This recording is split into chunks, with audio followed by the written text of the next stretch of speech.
తెనాలిలోని ఐతానగర్లో గల నన్నపనేని బుచ్చయ్య చౌదరి హిందూ ధర్మసత్రం అపర కర్మశాలపై అంతస్తు భవన నిర్మాణ పనులకు శంకుస్థాపన చేపట్టారు. దీంతో అద్దె ఇళ్లలో ఉండేవారికి వెసులుబాటు కలుగుతుందని పేర్కొన్నారు. స్థానిక ఐతానగర్లో గల నన్నపనేని బుచ్చయ్య చౌదరి హిందూ ధర్మసత్రం అపర కర్మశాల నందు పై అంతస్తు భవన నిర్మాణ పనులకు బుధవారం శంకుస్థాపన చేశారు.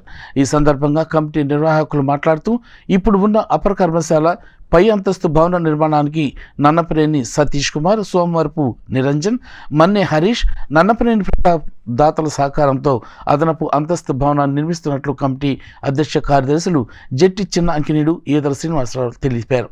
మహాప్రస్థానం అభివృద్ధి కోసం దాతలు ముందుకు వచ్చి వారి యొక్క దాతృత్వాన్ని చాటుకుంటున్నారని, సొంత ఇల్లు లేని వారికి ఎలాంటి ఇబ్బంది లేకుండా వారి కార్యక్రమాలను నిర్వహించుకోవటానికి ఇక్కడ నిర్వహించే అపర కర్మశాల ఎంతో ఉపయోగపడుతుందని వారు అన్నారు.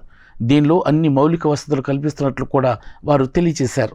ఈ కార్యక్రమంలో దేవయజన మురళీకృష్ణ, కన్నిగంటి పెద్ద వీరయ్య, ఈదర పూర్ణచంద్రరావు, రోటరీ అధ్యక్షులు ఈదర శ్రీనివాసరావు, ఈదర వెంకట పూర్ణచంద్, ఈదర బాబు, ఈదర రాజమల్లు, కాకబాను వెంకటేశ్వరరావు, ఈదర పిచ్చయ్య చౌదరి, అన్నబత్తుని శ్రీధర్, అన్నబత్తుని శ్రీనివాసరావు, రోటరీ సభ్యులు పాల్గొన్నారు.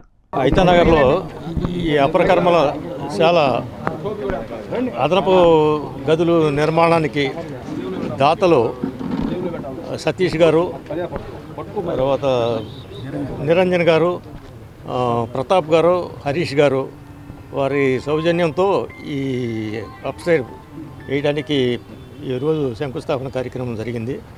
ఈ అదనపు గదులు మరి వచ్చేవారికి అన్ని రకాల సౌకర్యాలతో మరి సిద్ధం చేయడానికి కమిటీ అంతా కూడా దీన్ని సక్రమమైన పద్ధతిలో నిర్వహించడానికి కార్యక్రమం ఈరోజు ప్రారంభం చేయడం జరిగింది. బుచ్చయ్య చౌదరి హిందూ అపర కర్మశాలకి గతంలో రాజకుమార్ గారు ఇచ్చిన ఫండ్తో స్టార్ట్ చేయడం జరిగిందండి. ఆ తర్వాత మున్సిపల్ నిధులతో కింద బిల్డింగ్ అయింది. అయితే ఏంటంటే ఇప్పుడు ఇళ్ళు లేని వాళ్ళు, అద్దెకుండే వాళ్ళందరికీ ఆ ఓనర్స్ ఉండనీయట్లేదు కాబట్టి ఈ కార్యక్రమాలు చేసుకోవడానికి ఇబ్బందిగా ఉంది. ఈ కింద బిల్డింగ్ కూడా ఒక్కో రోజు 3-4 కూడా వచ్చి ఇబ్బంది పడుతున్నారు.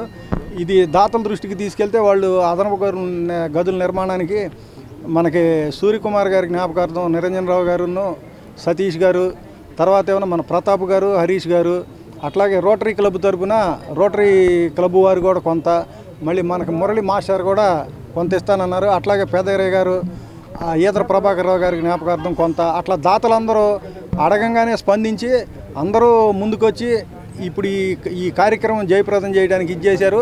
ఇప్పుడు దీన్ని మన హిందూ శ్మశాన వాటికని రెండింటిని కూడా సైమల్టేనియస్గా మేము అభివృద్ధి చేసుకోవడానికి ముందడుగులు పడుతున్నాయి. ఎందుకంటే ఐతానగర్లో అపర కర్మశాలకు 3 రూములు ఏర్పాటు జరుగుతుంది. ఈ 3 రూములకు కూడా రోటరీ క్లబ్ తరపున మేము కూడా సహాయ సహకారాలు అందిస్తాము.